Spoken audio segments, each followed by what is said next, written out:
Has been a busy overnight across Houston. Thanks for waking up with H-Town Rush. I'm Lauren Tellerico. Let's get you up to speed on those other big headlines this morning. First, George Floyd's body will return to Houston, his hometown.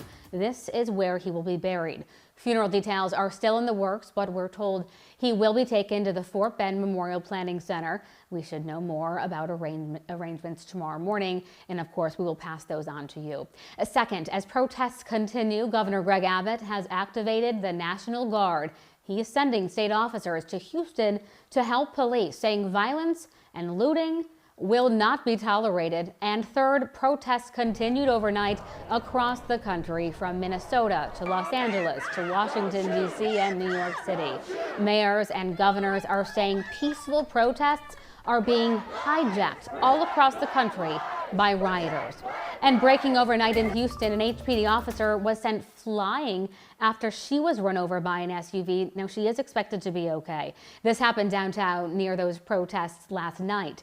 Police say the suspect was vandalizing cars and assaulted someone. And then when officers went to step in, he took off in an SUV, hitting that officer. We're told that man has since been arrested, and again, the officer, she is expected to be okay. Those protests started early yesterday afternoon downtown and lasted well into the morning.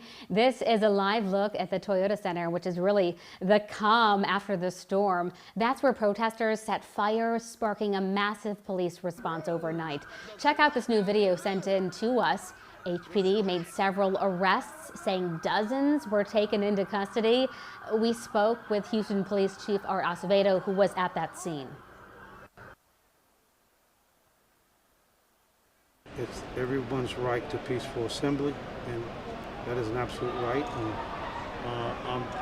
I'm grateful the majority of the folks here are in our city understand that and have been acting appropriately.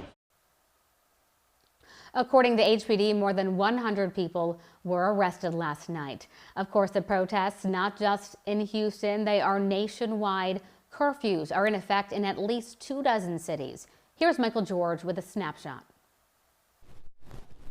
Some American cities look like war zones as protesters went on a rampage, smashing windows and vandalizing police cruisers.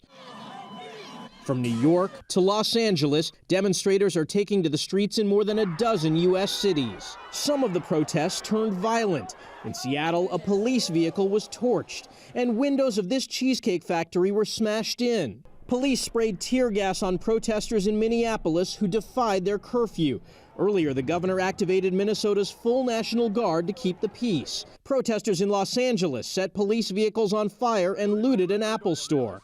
And this restaurant, where dozens of people grabbed whatever they could get their hands on. We literally want to be heard. We don't want to meet violence with violence. That's not what my people do. In nearby Beverly Hills, workers hurriedly boarded up storefronts on the world-famous Rodeo Drive before people started hurling objects at police.